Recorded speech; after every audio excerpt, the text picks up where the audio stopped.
warahmatullahi wabarakatuh. Perkenalkan, kami dari kelompok 6 datang ke SMA Negeri 12 Palembang untuk melakukan observasi berupa wawancara mengenai permasalahan siswa yang berhubungan dengan bimbingan dan konseling. Di sini kami akan mewawancarai 3 orang guru. Yang pertama ada wakil kepala sekolah yang bernama Bapak Priyanto. Yang kedua itu ada guru bimbingan konseling yang bernama Ibu Yeni. Dan yang ketiga ada guru pendidikan agama Islam yang bernama Ibu Tri. Dan yang terakhir itu ada satu siswa yang bernama Vanessa. Selamat menyaksikan video dari kami. Assalamualaikum warahmatullahi wabarakatuh, Bapak. Waalaikumsalam warahmatullahi wabarakatuh. Gimana? Baiklah, Bapak, perkenalkan nama saya Agnes Tiara, perwakilan dari UIN Raden Patah Palembang, program studi pendidikan agama Islam. Izin mewawancarai Bapak. Apakah Bapak berkenan? Oke, boleh. Silakan. Baiklah, Bapak. Pertanyaan pertama, bagaimana pandangan Bapak tentang peran guru dalam mendukung program bimbingan dan konseling di SMA Negeri 12 Palembang ini? Iya, peran guru ya dalam hal ini. Iya. Ya, PK ini adalah bagian yang penting di dalam kegiatan di sekolah. Oleh karena itu peran guru PK sangat urgent dalam hal ini, karena bagaimana mengatasi tentang karakter, kemudian membentuk karakter, lalu kemudian membimbing siswa, mengontrol siswa, lalu juga bagaimana dia bisa menyalurkan karir nanti untuk seleksi ke perguruan tinggi dan sebagainya. Karena SMA ini adalah jalur pendidikan umum yang tujuan akhirnya sebenarnya adalah nanti melanjutkan ke perguruan tinggi. Oleh karena itu peran PK sangat penting dalam hal ini. Dan di SMA 12 itu sudah berfungsi dengan baik. Kami berbagi tugas, siapa yang harus mengurusi tentang kesiswaan, tentang kurikulum, tentang sarana.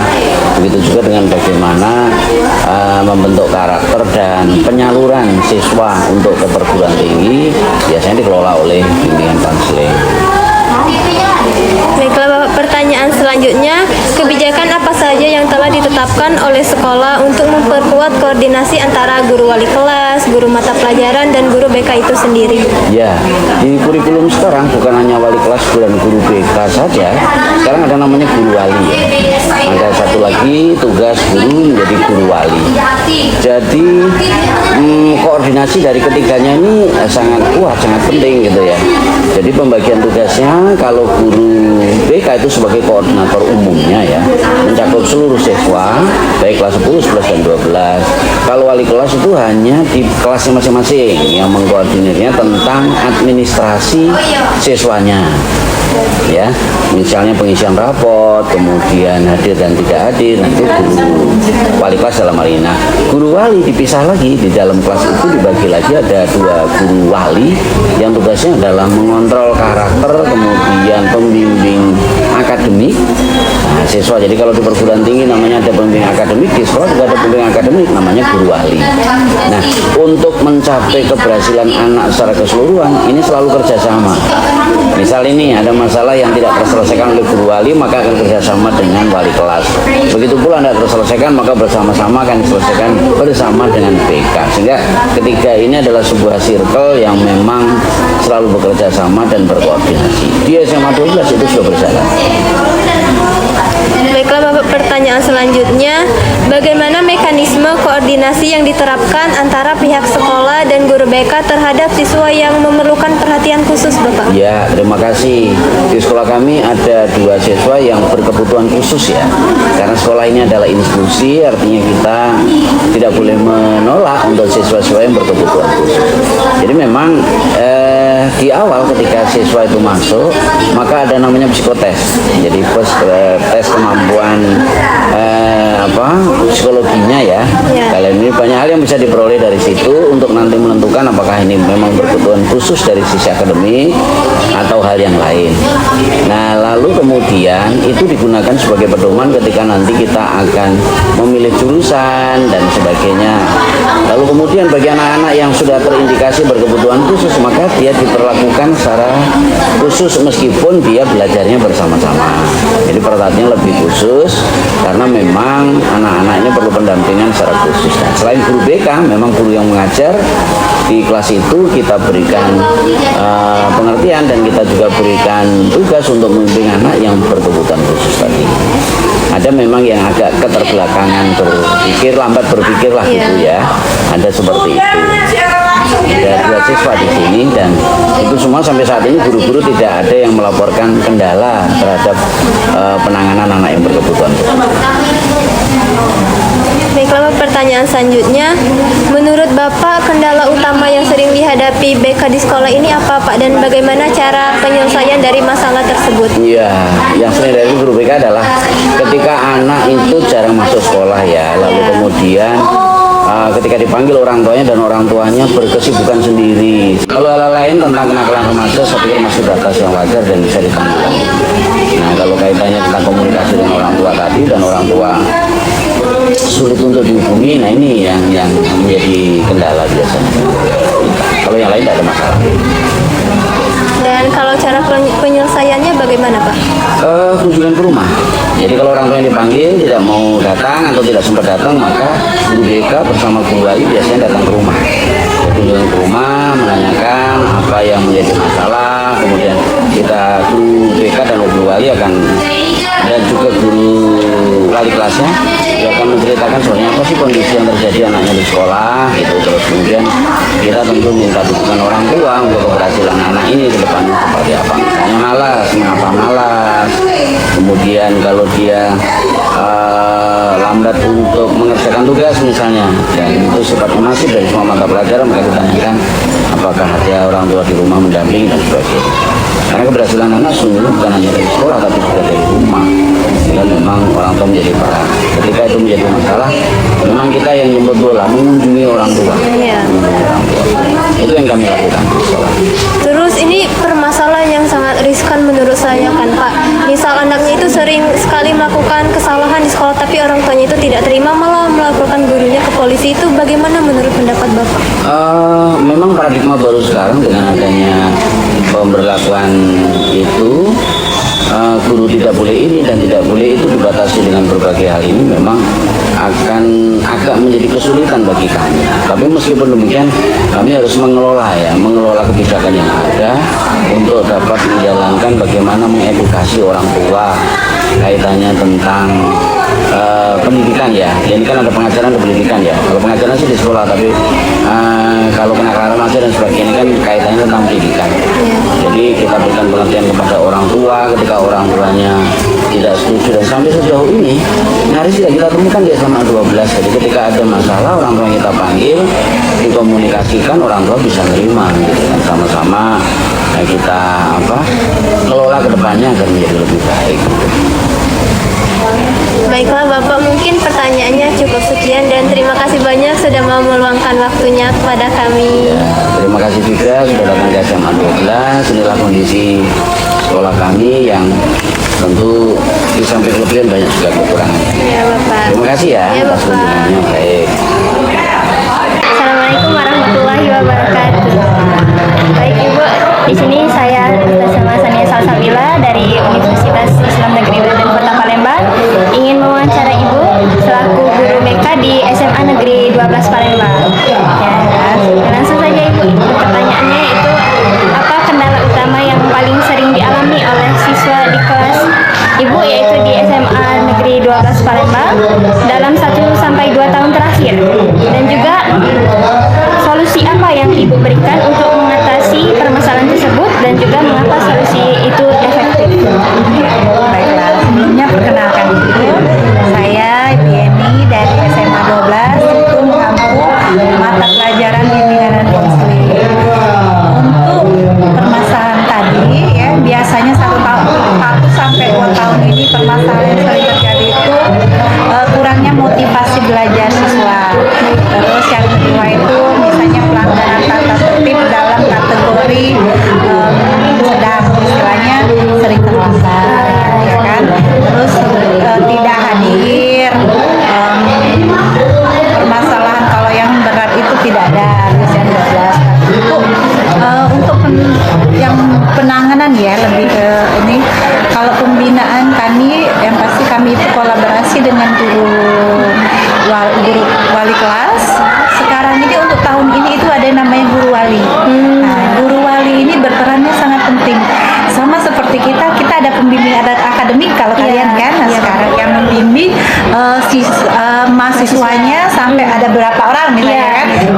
penanganan siswa itu bisa berjalan dengan efektif. Iya.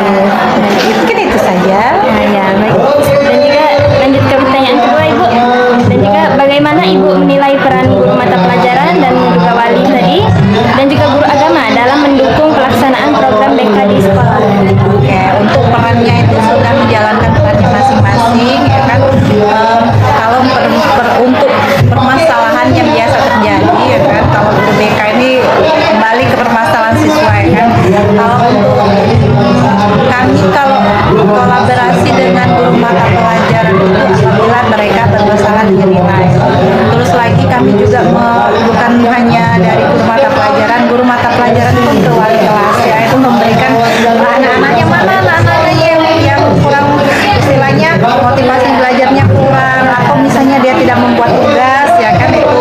Nah, di antara kami tadi, kami kerjasama bagaimana caranya membina anak tersebut. Kami panggil secara bertahap, ya kan. Misalnya guru mata pelajaran sudah memanggil tetapi tidak ada responnya sangat kurang, ya, misalnya baru kami ke wali kelas dan juga kerjasama dengan guru agama juga dan guru BK, gitu kan. Istilahnya ada tahap-tahapannya, ya, tahap-tahapannya dalam menyelesaikan masalah si anak. Iya, betul.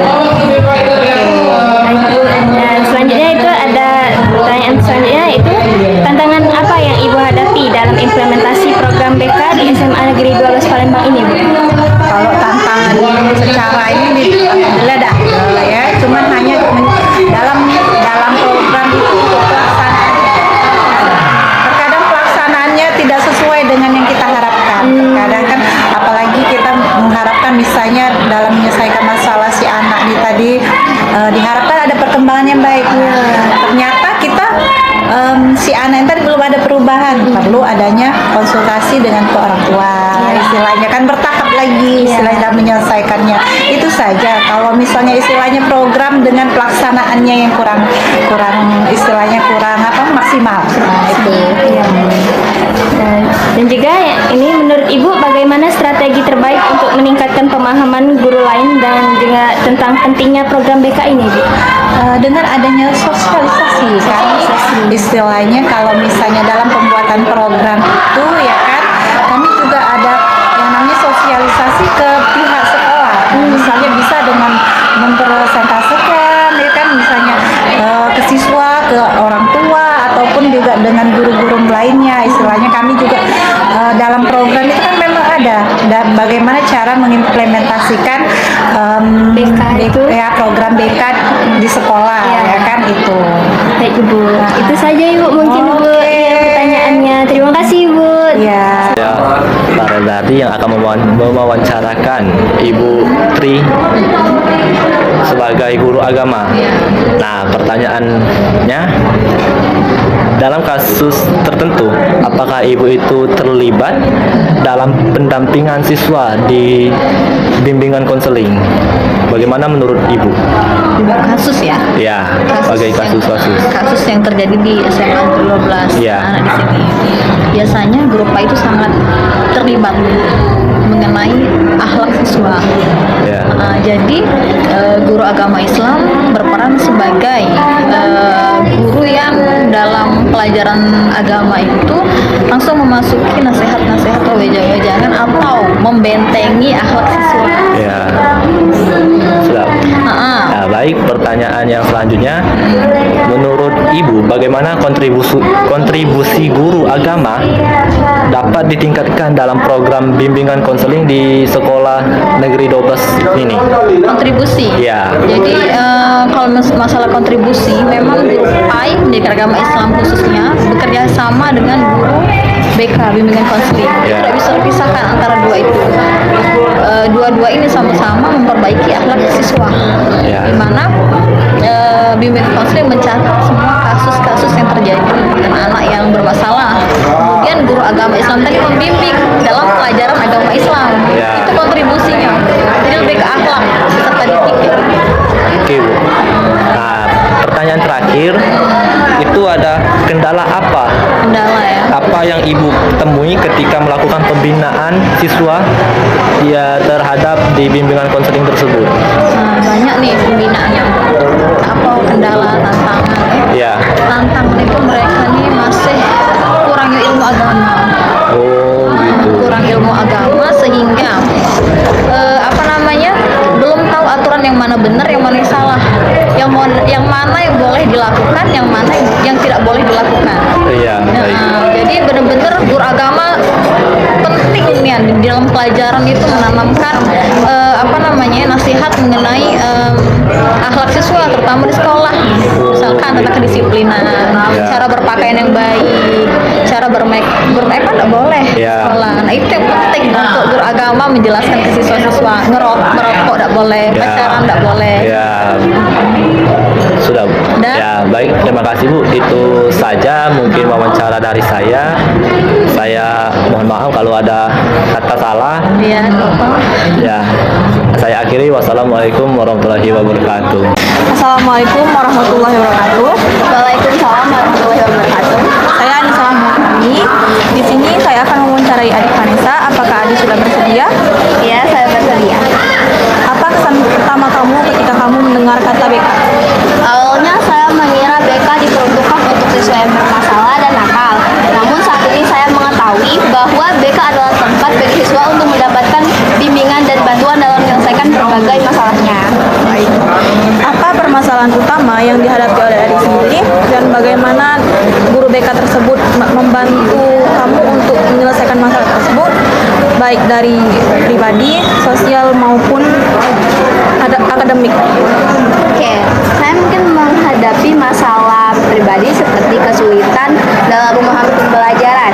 Seterusnya guru BK membantu dengan bimbingan konseling dan bimbingan belajar supaya saya lebih percaya diri dan fokus di sekolah. Apa harapanmu agar layanan BK dapat lebih memberikan manfaat bagi kamu dan teman-teman kamu di sekolah? Saya berharap layanan BK lebih aktif mendengarkan masalah siswa serta memberikan bimbingan belajar yang jelas sehingga kami merasa lebih terbantu dan merasa nyaman saat ingin meminta bantuan. Oke, baik, terima kasih ya. Ya, sama-sama. Assalamualaikum warahmatullahi wabarakatuh. Perkenalkan, nama saya Muhammad Afendi. Di sini saya akan menarasikan hasil wawancara kami tentang bimbingan konseling di SMA Negeri 12 Palembang. Adapun menurut kepala sekolah, program BK di SMA Negeri 12 Palembang sangat bergantung pada peran guru, karena guru dan wali kelas itu dapat mengamati langsung karakter siswa tersebut serta minat siswa yang di kelas. Sekolah juga memperkuat kerjasama melalui koordinasi antara guru BK dan juga wali kelas. Dan juga sebelum memasuki SMA Negeri 12 diadakan psikotes. Adapun permasalahan yang sering dihadapi oleh SMA Negeri 12 Palembang yaitu siswa yang bolos dan orang tua yang tidak mau memenuhi undangan dari kepala sekolah. Adapun solusinya yaitu kepala sekolah langsung mendatangi rumah-rumah siswa yang bermasalah tersebut. Adapun menurut guru BK, permasalahannya yaitu kurangnya minat belajar siswa dan juga siswa yang bolos. Adapun untuk penanganannya, guru BK SMA Negeri 12 Palembang berkolaborasi dengan guru wali dan wali kelas. Nah, dan untuk tahun ini ada yang namanya itu guru wali. Guru wali itu sama seperti PA atau pembimbing akademik yang ada di perguruan tinggi. Pembinaan juga untuk siswa yang bermasalah secara bertahap dari guru mapel apabila siswa tersebut belum selesai, kemudian ke wali kelas, guru wali, baru ke guru BK. Adapun menurut guru agama itu terlibat dalam pendampingan siswa bersama BK, terutama saat muncul masalah yang membutuhkan kerjasama lintas guru. Peran guru agama juga dapat ditingkatkan dengan memperkuat penanaman nilai moral dan karakter yang mendukung layanan BK. Adapun menurut siswanya sendiri, kendalanya itu siswa mengalami kesulitan dalam memahami pembelajaran. Mereka berharap harusnya guru BK itu bisa memberikan bimbingan konseling dan juga bisa memberikan bimbingan belajar agar mereka bisa lebih percaya diri di lingkungan sekolah sehingga mereka lebih merasa terbantu dan merasa nyaman. Mungkin itu saja yang bisa saya narasikan dari hasil wawancara kami di SMA Negeri 12 Palembang. Wassalamualaikum warahmatullahi wabarakatuh. Itulah video dari kami. Wassalamualaikum warahmatullahi wabarakatuh.